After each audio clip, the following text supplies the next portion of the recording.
Hello, everyone. Welcome to our Facebook group. We are here in 2025. For all of you who are tuning in, who are new to the group within the last month, who haven't been here since one of our trainings, I'm Morgan Ekovich. I run this group.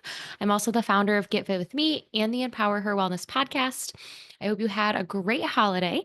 And things that you can expect in this group are weekly content, whether it's movement tutorials, recipes, podcast, a little bit of inspiration, whatever that is. But then, in addition, on the first Thursday of each month at noon Eastern Standard Time, I go live and I also record this on Zoom and it gets uploaded to YouTube. So if you can never find it in the group, you can always find it on YouTube to do a workshop, training, some sort of talk in this group. So today's topic is redesigning your routine. And this is something that I feel like we're through the new year, we're through New Year's Eve, we're through Christmas, we're through Thanksgiving, and we are like kind of trying to figure out what our routine is. What does that routine look like? It's been weeks since we've kind of felt that routine. So we're going to talk about how you can redesign your routine this year because you may notice that last year's routine it worked, but it actually wasn't helping you reach those goals you wanted to. And when it comes down to it, it's all about your routine and how you set up yourself and your day every single day for you to be successful.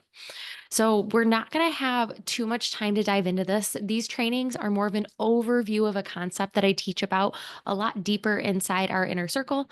So, if you have any interest in checking out our inner circle, seeing what it's about, learning how we can work together one on one, especially if you have some ideas of, hey, it's the new year, I want to go to the gym, but I have no idea where to start, or you have that little whisper in your head saying, start a new diet, start a new diet. I'm here to help you so you get off the hamster wheel, starting something new every year.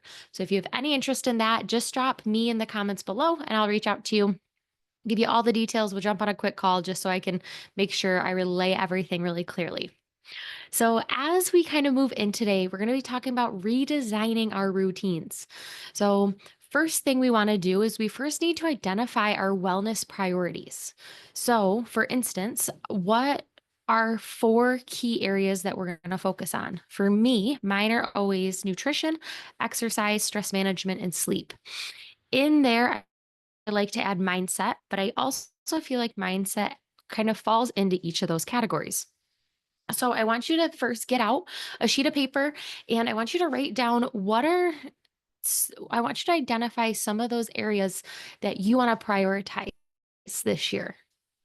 Are there ones that last year you sort of started working on, but you weren't super consistent, or maybe you got really consistent at it and you kind of fell off the wagon, or whatever that term is you want to use? You that kind of happened during the holidays. So we are going to move relatively quickly today. So, with that, please pause this video as you need to. If you are coming back watching the replay, come watch the replay, whatever that looks like. So, what are your wellness priorities? Mine are nutrition, exercise, stress management, and sleep. Those are things that I know if I have all four of those under control this year, I'm going to be the best version of me. It's not new year, new me. It's new year, better me. So, I would love, once you have those priorities, I'd love for you to rank them in order of 1 to 10 on how satisfied you are with your your satisfaction rate for each of those. So nutrition, 1 through 10. 10 being I'm super satisfied, 1 being absolutely not. So I want you to take a few minutes to rate these. Somewhere in the middle is where I would like a 5 in my opinion would be kind of satisfied. I know what I should be doing. I'm doing most of the time. I'm doing it about half or most of the time, but I'm still not as consistent as I need to be. So that's kind of where that 5 comes into play here.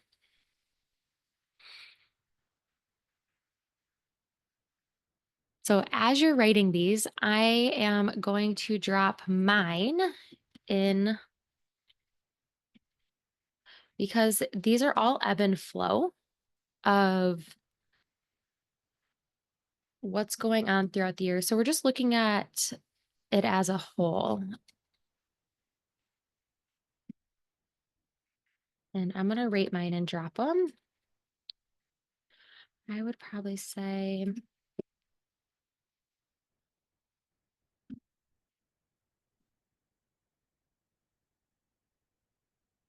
I've got my double screen here, so I kind of got to look to the side. Okay. So I just dropped mine in there. And what I have done is I've given myself a 7 in nutrition, especially coming off the holidays. Sometimes it's hard to see what I was doing earlier in the year, try to remember some of that. So tracking and taking really good notes is a really good way to kind of, when you sit down and do this, to give yourself a really good idea of where you need to focus. Exercise, I gave myself a 9. That's something I've been consistent at for a really long time. I'll never give myself a 10 because I always think there is room for improvement.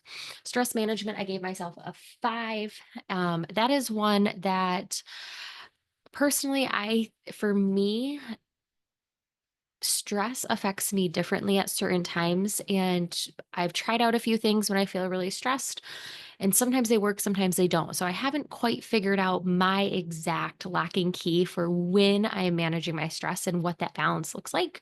Um, just because I am somebody who's very type A, I move very quickly. So I'm still trying to find that balance. And then sleep, I rated a 7. Partly because these last couple months, I've noticed my bedtime getting later and I'm still getting up early at the same time. So I'm still getting I'm still getting good quality sleep, but my quantity of sleep is starting to decrease. And I want to make sure I get that back up to where I need it to be. So now that you've rated yours and put your priorities down, I would love for you to post them in the comments so I can see them, whether that's on YouTube or here inside our Facebook group. And then I want you to look at which areas you scored the lowest. So for me, it would be my stress management, and then nutrition and sleep are tied. Honestly, if I were to be honest with myself, nutrition is probably one higher, which means my stress management and my sleep are my 2 lowest scores. So those are going to be your priorities. If you have more than 2 that are your lowest scores, only pick 2. So let's say you had 6 things and you had 5 of them were low scores. No, just pick 2 of them. Pick 2 of them. Those are going to be your priorities. We want to only focus on 1 to 2 things, because if we focus on too much and we start to jump in and go all or nothing, 0 to 100, we are going to be unsuccessful. We're going to get going. We're going to have all this motivation. We're going to realize that it's not realistic to keep up these expectations we've set for ourselves long term. So we're going to fall off and we're going to revert back to our old habits. So it's important that we are starting to prioritize 1 to 2 of these areas so we can build these habits long term, these sustainable micro habits. So now that we have your priorities, we want to talk about time blocking, because, like I said in the beginning, your calendar and your routines are super important for creating consistency. So when it comes to time blocking,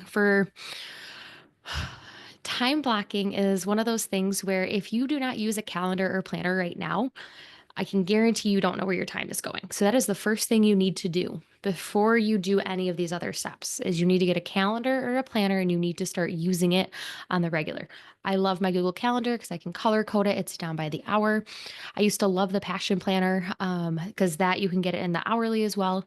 Having that breakdown, because once you are in the routine of using a calendar or planner and you can see what time you have and what time you don't have available, then you can look at time blocking and it can become a really powerful tool. So you want to first start by auditing or creating a baseline of your current time usage. So what this means, just like if we were to do a food log audit, you're not going to change your life. You're not going to change your routines, but I want you to audit your time for the next couple of days and notice, where is your time going? So for instance, it's kind of challenging to do, but it's totally worth it and eye-opening. So wake up 6 a.m. Get ready for the day, 6 to 6:30, have coffee, 6:30 to 6:40, open lap, like block it out on what those looks like. When your meetings go, when you watch Netflix, when you do your workouts, when you prep dinner, when you eat dinner, time block your entire day out so you get a real sense of how much time do you actually have available to add more things in? For instance, if we're talking about exercise, how much time do we actually have to add exercise in when we look at that? And what can we get rid of that we realize we're doing more than we should be or we want to be doing? So when you start by creating this log for just a couple days, you don't have to do it for multiple, but I like to say do at least one weekend, do it at least one day at the beginning of your week and one middle to end, because those are 3 separate categories. Once you start to notice what you are doing and where you have blocks, start to add in 15 to 30 minutes of walking. Maybe you're going to sit down and actually sit down and have a meal instead of, oh, I'm just going to eat on the go. Maybe in those 15 to 30 minutes, and these are things you're going to start to add into your day. So I'm going to keep it on exercise for a second of we're looking at our day and I'm noticing I can add 15 minutes of walking. Okay, so that may mean you just have 15 minutes. That also may mean you have to wake up 15 minutes earlier, or that may mean you stay up 15 minutes later to get that movement in. Maybe that's cutting that lunch break short or kind of doing a combo of things. So when we start looking at this, we start to see where can we fit things in, but also what can we pull out so that we are having that ideal routine that we want. After you've created your day and you look at what your day actually looks like, another fun thing to do is to actually create a sample day of the ideal day that you would like your life to look like. So wake up at this time. What would you like to do next? Then this, then this. Doesn't mean it's going to happen right away, but by creating that vision and that idea of what you want that day to look like and what a perfect day looks like for you, it allows you to become more aware of where your time is being spent. And are you doing the things that is going to raise that satisfaction level to 10, or are you just going to continue pushing them down? So, we talked about priorities, talked about time blocking, two things that are really important. Start with that priorities, move to your time blocking, see where your time is actually going. Remember, if you don't even use a calendar or planner and you don't map out your days, do that before everything else that I just talked about. Micro habits. So, micro habits is something that you hear me talk about quite a bit. It's all about taking a big habit and breaking it down into small micro habits along the way. So, for instance, you have a goal of losing, no, you have a goal of drinking 100 ounces of water a day. You currently only drink 20 ounces of water a day. We're not going to all of a sudden start drinking 100 ounces because you're going to be in the bathroom all the time. We have to slowly build our body up. So drink 20 ounces. After you've done that for a little bit, then we move up to 25 or 30. Great. We were doing that. Then we move up another 5 or 10 ounces. So you're slowly building on that habit over time. It's not something that's going to happen overnight. It's not something that's going to happen day by day necessarily. It's going to be something that happens over the course of weeks, days, and weeks, to the point where you're now drinking that 100 ounces of water and it feels natural. It feels normal. You're not having to think about it all the time. But you've done that by consistently doing small actions every single day, which should then lead to those big changes. Another thing is, for instance, having a vegetable at every meal. I know a lot of us, when we do food log audits, I notice we're not getting enough vegetables in our day. And we want to make sure we are getting enough vegetables in our day. So if you are somebody who's not consistently having one serving, we start with one serving of vegetable per day. Then we move up to two. Then we move up to three. And we work our way up over time of what that looks like instead of, oh, I just now need to eat all of this. No, we slowly build in because as we build more good things into our diet, those things that don't fuel us tend to find their way out on their own. When it comes to exercise, you can do 10 push ups anytime you're in the kitchen.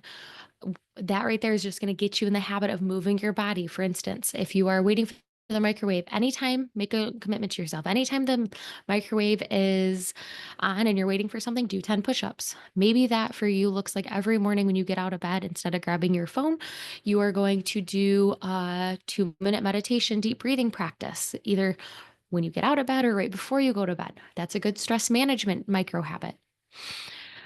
For sleep, it's just really having a consistent bedtime. Get in the habit of going to bed within 30 minutes to an hour of the same time frame every single night. Your body has a rhythm, and if we are always all over the place with this, no wonder our sleep is all jacked up. The last thing is, I'm going to take it back to what I said in the beginning. Do not do all of these. What was that lowest priority, that one or two? What is a micro habit that you can start doing? Which one, if you're like, I just don't know which one I want to do, you can do both. But I do recommend just picking one and picking the one that's going to be easier for you. Sometimes we choose the one that's a little bit more challenging, and more power to you. But start with the easier one. Give yourself some wins here. Start tracking it. When we work together, we use an accountability app where you check in on your actions daily. I get to see and I get to say, "Hey, you're doing a really great job," or "I see you've missed this. What's going on? How can I help troubleshoot?" How can we create a plan so this actually starts happening? Because I know it's something you want to achieve, all that types of things. You can also use a calendar. And you can just put little stars on days that you did the thing and frowny faces or nothing on days you didn't do it. Like just tracking whether it's happening or not is that last piece when it comes to our micro habits and figuring out if we are consistent is we have to track, is it happening or is it's not, in a certain way. Finally, that accountability is crucial. When we are starting anything new, we feel like we are the only ones doing it. And making sure we've got that tracking system to, one, validate to ourselves that we are doing the thing, to visually see that we are doing it. You may also need a coach, such as myself. Maybe you have a girlfriend or a family member that you're going to say, "Hey, we're going to do this. I need you to hold me accountable. This is where I'm going to track. Can you just check in on me every once in a while?" Another great option to go with. If you would like to learn how we can be accountability partners for each other, or if I can be your accountability partner, but also we've got a group of ladies right now who we share every single time we move our bodies. It's super fun to see. So if you have any interest in that, drop me in the comments. I'll let you know all the details. We got some fun stuff coming out here in 2025. And then our last thing that I like to say in that accountability aspect is our check-ins on in reviewing our process. So we can create a plan, we can execute the plan, and eventually, most of the time, we don't do the plan long enough to see a result, but we get frustrated and we just quit the plan. But there are times when we have been doing the plan long enough where we should see a result. And if we haven't seen the result, we need to reevaluate what needs to change. What what does this need to look like so we can actually be successful? Remember, it's about progress and not perfection. So, last little things here that I'm going to share is we're going to go back to our four areas. Is you've got fitness, nutrition, sleep, and stress were my four. What were your areas that you wrote down, that you created a note on? Put them in the comments so I can see them. You want to choose your priority area. You then want to schedule a time block for this activity. So, for instance, maybe after you've done your time block, you're going to schedule when you go to bed. Maybe you're going to schedule some meditation time. Maybe you're going to schedule some movement time. Maybe you're going to schedule time to actually make dinner rather than just getting something on your way home. Things like that have to fall into your calendar, have to fall into your life. And if you're not planning for them, they will not happen. Pick one micro habit to implement. You can choose to no more. I know some of you are thinking, really? I can only, yes, one, two, possibly, depending on what it is. And then decide on your accountability method. Are you going to reach out to me? Are you going to find a buddy? Are you going to find a partner? Are you going to create a calendar? How are you going to track and hold yourself accountable this year in 2025? So, some things to remember in this group is, remember, we do have an Empower Her Wellness podcast. It's all things women's health and wellness, everything's from mindset to nutrition to sleep to stress to hormones to pelvic floor, all of the things in between. And we are moving to weekly podcasts here in 2025. So make sure to be on the lookout every Thursday for a new episode. We've got awesome guests each month. We've got solo episodes by me and all of the things. If you have any topics you'd like me to talk about or you'd like me to find an expert to talk about, all you've got to do is shoot me a message either here in Facebook or you can send me an email at morgan@getfitwithme-morganekovich.com. I'll drop that in the comments. I know it's very long and lengthy. And if you have any interest in working together or trying to just figure out a routine or a plan to get yourself set up for the new year so that you don't fall into the same hamster wheel or spiral as you do every other year, get burned out by the time February comes along, just drop me in the comments below and I'll reach out. So until next time, I will talk to you all soon.